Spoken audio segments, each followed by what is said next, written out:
আমি তোমার বিরুদ্ধে প্রতিশোধ তো নেব। কি হলো রে নিপে?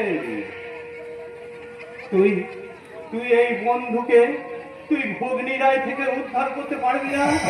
না মানে আমি চুপ করে থেকো না, মানুষ সাইবাল বলো, তুমি চুপ করে থেকো না। বেশ, তোমার অপমানের প্রতিশোধ নিতে এবং আমার এই বন্ধুকে দায় মুক্ত করবে, আমি তোমাকে বিয়ে করবো।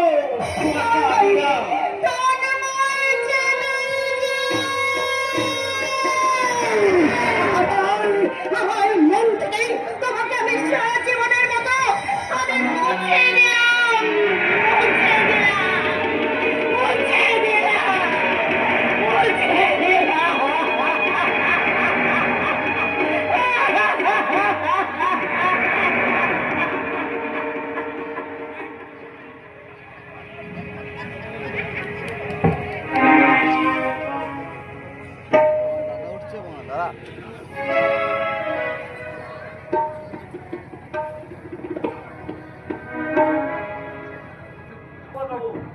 আপনি যদি আমার বন্ধু হন, ওর বোনের 3 লাখ টাকা আমি ভাবি হাজির করে দিয়েছিলাম, কিন্তু দিদি তো বাড়িতে নেই অজিত বাবু।